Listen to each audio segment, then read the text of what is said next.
moments in life when silence becomes your greatest weapon. When words, no matter how beautifully woven, fall short.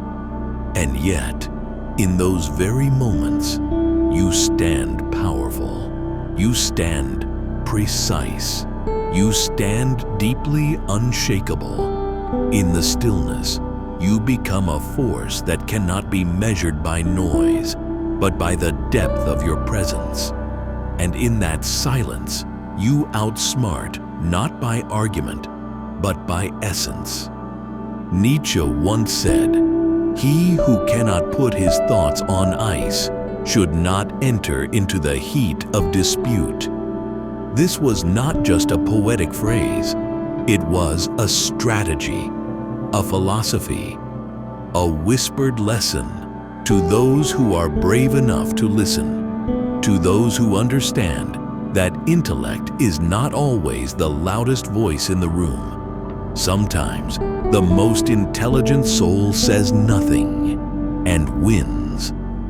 To outsmart someone without saying a word isn't about deception. It's not about manipulation or cold indifference. It's about self-mastery. It is about presence, restraint, and the profound art of being immovable in your truth. The world shouts, debates, argues, and yet, in the midst of that storm, the one who observes quietly, who looks not to be right, but to understand, commands the room without needing to utter a single syllable. Nietzsche lived in a world obsessed with ideology, with certainty, with righteousness. He saw what we see today, only in subtler forms. The obsession with proving one's point, with making a spectacle of intellect. But he knew that the real power didn't lie in being right. It lay in being so complete, so rooted, so sharp in your perception that the noise around you begins to collapse under its own weight. He did not always preach confrontation. He preached confrontation with the self first. Because, think about this, what makes someone powerful in a room? It's not always the one with the strongest argument.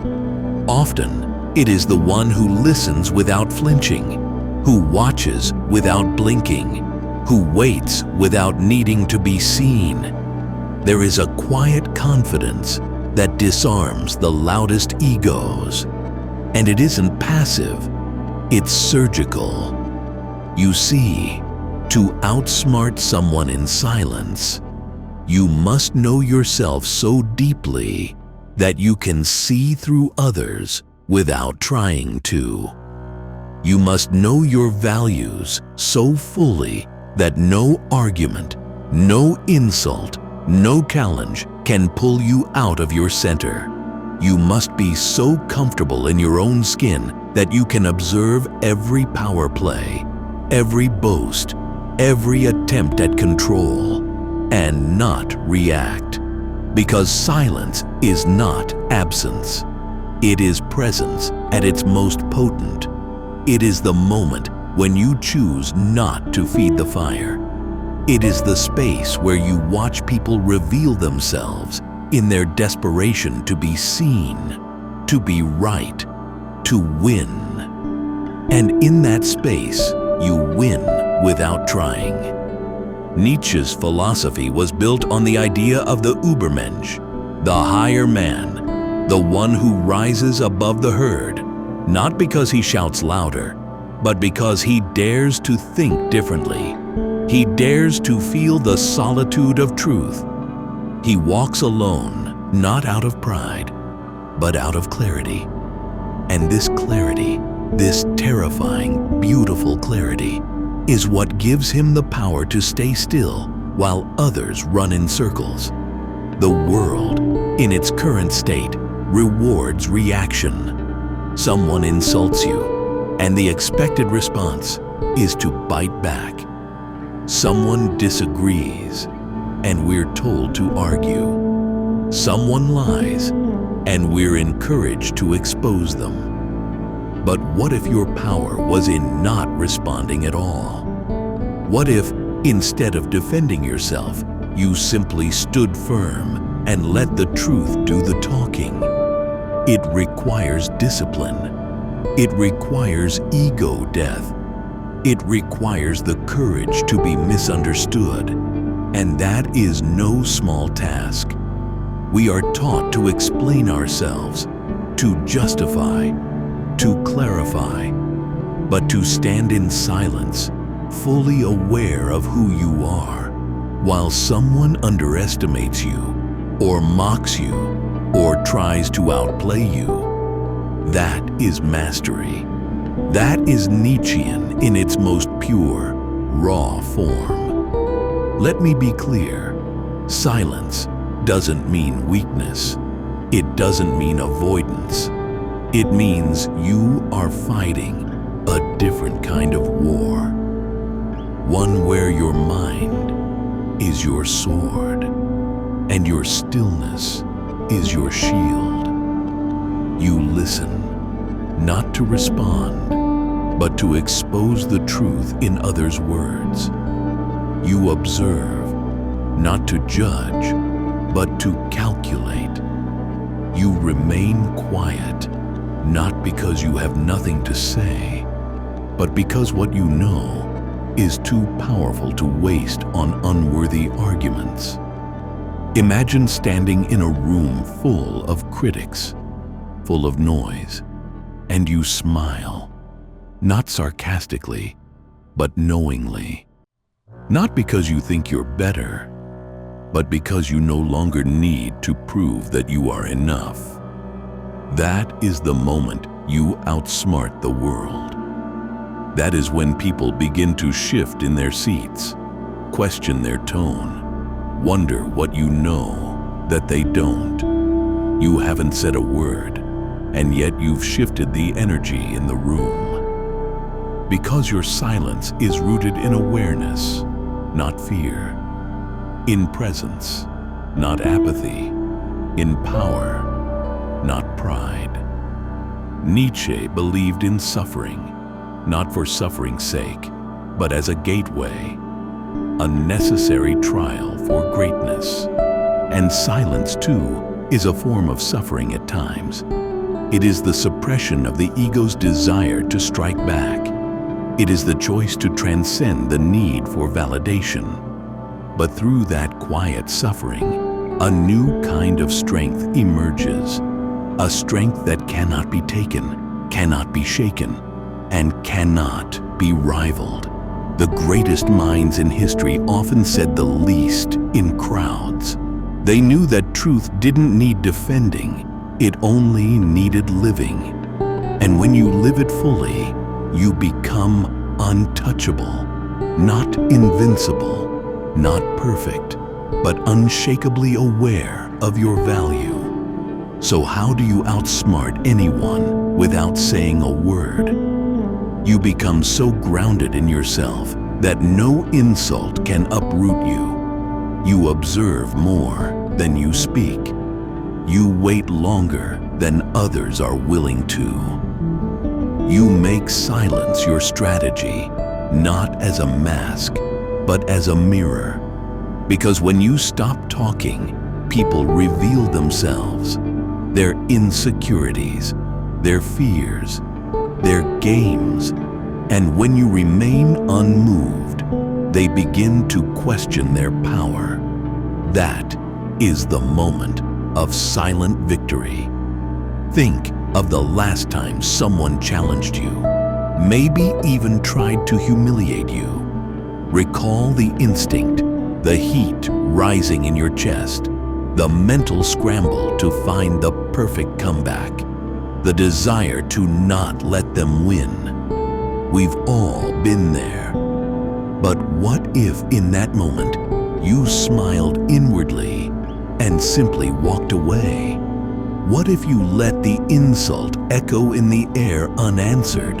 slowly dying of starvation because you refuse to feed it. That's not weakness, that's brilliance.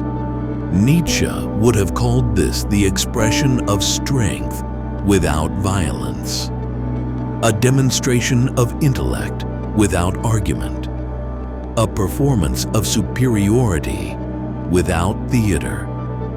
He knew that most people argue not for truth, but to affirm their own fragile egos. And he warned us, never wrestle with pigs. You both get dirty, and the pig likes it.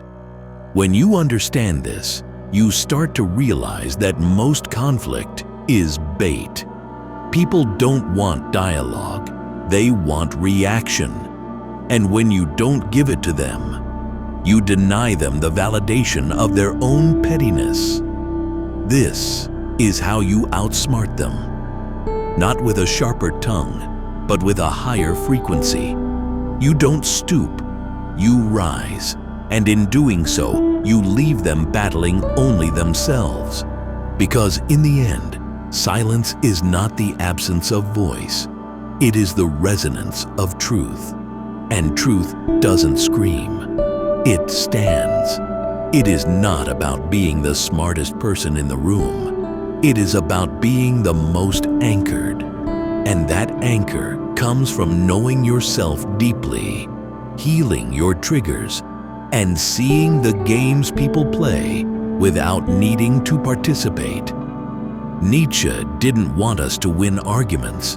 He wanted us to win inner wars, to transcend the constant craving for validation, to walk into any room, any confrontation, any chaos, and be unmoved.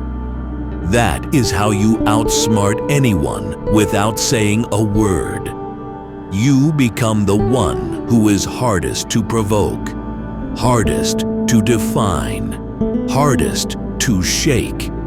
Because while others try to control perception, you become reality. And reality, when it is whole and silent, is the most powerful force in the world. This Nietzsche understood well. The mind sharpened by solitude becomes dangerous, not in aggression, but in precision. You walk slowly, but see clearly. You speak less, but know more. People rush into battles looking to conquer. You bypass them altogether by becoming unconquerable. This is the ultimate intelligence, the refusal to be baited, the elegance of detachment, the stillness that unnerves. It is not the flash of cleverness, but the glow of deep understanding, the wisdom that knows. Some wars are won not by advancing, but by not showing up to the battlefield at all. When you stop reacting, you start creating. You reclaim your energy. You redirect your fire. You rise, not in retaliation, but in elevation. That is how you outsmart anyone, without saying a word. With presence so strong, silence so complete, that it becomes louder than noise, deeper than offense, and clearer than any defense ever could be. You become untouchable, not because you are above others, but because you are beyond them. And in that space, you don't just win, you transcend.